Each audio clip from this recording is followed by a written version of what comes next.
Hello guys, welcome back to our YouTube channel English learning. तो कल हमने पढ़ा था नाउन। तो नाउन का थोड़ा हम रिवीजन कर लेते हैं जो हमने कल पढ़ा है। तो मैंने आपको बताया था कि नाउन क्या होता है। किसी भी प्रकार के नाम को हम क्या बोल सकते हैं, नाउन बोल सकते हैं। और इसका ओरिजिनेट किस वर्ड से हुआ है, नॉमन वर्ड से हुआ है। और जो पजेसिव और जेनेटिव नाउन है उसका अगर रिप्लाई में हुज आएगा तो उसको क्या बोलेंगे, पजेसिव केस बोलेंगे नाउन का। तो इसका मतलब होता है ओनरशिप। और ये शो किसके द्वारा किया जाता है, ऑफ के द्वारा या अपस्ट्रोफियस के द्वारा। तो मैंने आपको एग्जांपल दिया था कल, थोड़ा थोड़ा मैं आपको बता देता हूँ। और यह पजेसिव केस ऑलवेज क्या नहीं होता, पजेशन को शो नहीं करता। ये ऑथरशिप, रिलेशनशिप और ओरिजिनेट, टाइप या एटसेट्रा को भी शो करता है, जैसे मैंने एग्जांपल आपको कल बताए थे। ठीक है।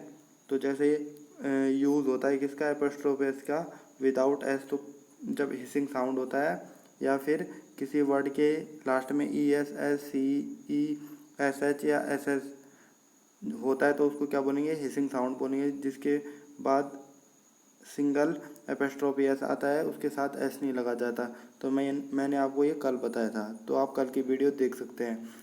और मैंने ये बताया था कि ये बताया था कि लास्ट में क्या आता है, जब दो नाउन आ जाते हैं तो लास्ट में क्या आता है, लास्ट में एपोस्ट्रोफी एस आता है, ना कि पहले वाले पे आता है, लास्ट वाले पे आता है। ठीक है। तो मैंने आपको सन इन लॉ का केस भी बताया था।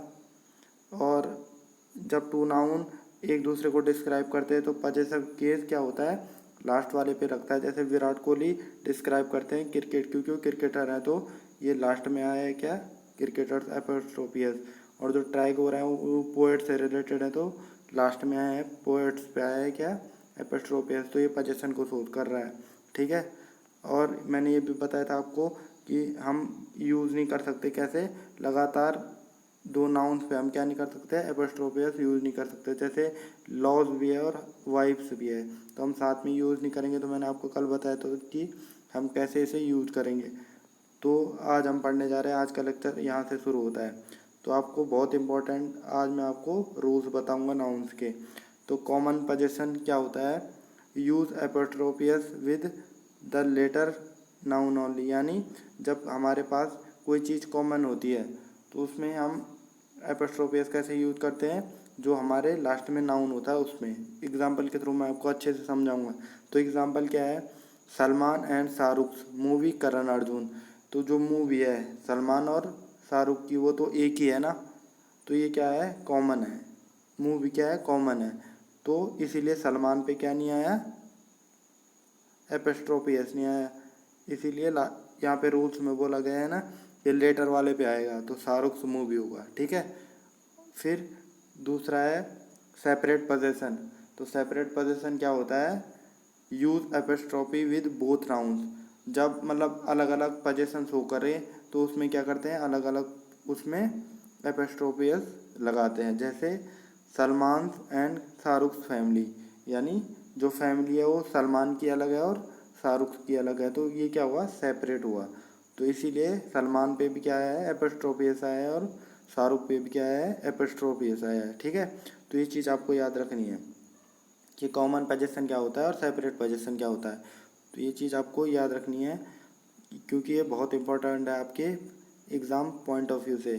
तो चलते हैं नेक्स्ट रूल पे। तो नेक्स्ट रूल है use of the possessive case. तो हम कैसे यूज़ कर सकते हैं किसका, पजेसिव केस का। तो ये किसके साथ होता है, with the names of living thing not non living thing. यानी जो पजेसिव केस होता है, यानी एपोस्ट्रोफियस लगता है, वो लिविंग थिंग्स के साथ लगता है, ना कि नॉन लिविंग थिंग। तो आपको तो पता होगा लिविंग थिंग कौन है और नॉन लिविंग थिंग क्या होती है, तो आपको आपने साइंस में पढ़ा ही होगा। तो एग्जाम्पल के थ्रू मैं आपको समझाऊंगा। तो एग्जाम्पल है द काउज मिल्क।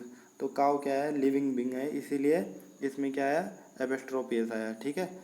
तो जैसे द टेबल लेग्स, तो टेबल लेग्स नहीं होता, ऐसे नहीं लिखा जाता, ऐसे लिखा जाता है द लेग ऑफ टेबल लिखा जाता है, क्योंकि यहाँ पे बोला गया है कि एपोस्ट्रोफियस किस में नहीं लगेगा, नॉन लिविंग थिंग में नहीं लगता। तो ये गलत होगा। नॉन लिविंग थिंग में हमें क्या करना पड़ता है, ऑफ से डिनोट करना पड़ता है, क्योंकि ये भी पोजीशन के लिए शो होता है। और सेकंड है बुक्स कवर। तो बुक क्या है, हमारी नॉन लिविंग है, तो इनके साथ भी क्या नहीं लगेगा, एपोस्ट्रोफियस भी नहीं लगेगा। तो ये भी क्या है, गलत है। तो हम कैसे लिख सकते हैं इसे, द कवर ऑफ बुक, यानी जो बुक का कवर है। ठीक है। तो हम ऑफ के द्वारा नॉन लिविंग थिंग को क्या करते हैं, डिनोट करते हैं, और जो लिविंग थिंग है उसको एपोस्ट्रोफी एस के द्वारा पजेसिव केस में हम यूज करते हैं। ठीक है, तो आपको समझ में आ गया होगा क्योंकि ये बहुत इंपॉर्टेंट है। तो नेक्स्ट वन है measurement unit denoting time, space और वेट। यानी जो मेजरमेंट यूनिट है ना, टाइम हो गया, स्पेस हो गया या फिर वेट हो गया, तो इसको भी हम क्या करते हैं, एपोस्ट्रोफी के द्वारा डिनोट कर सकते हैं। जैसे अ फुट्स लेंथ, अ पाउंड्स वेट। ठीक है, तो हम इसको ऐसे भी यूज़ कर सकते हैं। और सेकंड है हेवनली बॉडीज, कंट्रीज और स्टेट। यानी कोई हेवनली बॉडी जैसे अर्थ है, नेपच्यून है। ठीक है, तो ये क्या है, हेवनली बॉडी है। और कंट्रीज भी है और स्टेट भी है। जैसे एग्जांपल के द्वारा समझाता हूँ। अर्थ एटमोसफियर, तो क्या है, अर्थ का एटमोसफियर है, इसीलिए इसमें क्या है, हेवनली बॉडी है ना अर्थ, तो इसीलिए इस पर क्या है, एपोस्ट्रोफी ऐसा है। जैसे उत्तराखंड क्लाइमेट, तो उत्तराखंड क्या है, स्टेट है। ठीक है, तो उसका क्लाइमेट के द्वारा उसमें क्या हो रहा है, पोजीशन शो कर रहा है कि ये उत्तराखंड का क्या है, क्लाइमेट है। और नेक्स्ट वन है इडियोमेटिक फ्रेजेस। जैसे इडियम्स होते हैं ना, तो जैसे लिखे हो उन्हें वैसा ही लिखना पड़ता है। ठीक है, उसको चेंज नहीं किया जा सकता कभी। तो जैसे है एट हिज फिंगर्स एंड, तो मैंने बताया था आपको कि एपोस्ट्रोफी एस लगता है ना जिस पे, तो वो किस पे लगता है, लिविंग थिंग पे लगता है। तो फिंगर्स क्या है, हमारी नॉन लिविंग थिंग है, फिर भी इस पे एपोस्ट्रोफी एस लगा है। क्यों, क्योंकि ये इडियोमेटिक है। ठीक है, तो इसका मतलब क्या होता है, जिसको हाथों में रटी रहती है हर चीज़, एट हिज फिंगर्स एंड। ठीक है, और सेकंड क्या है, एट हिज विट्स एंड। तो विट का मतलब क्या होता है, इंटेलिजेंसी।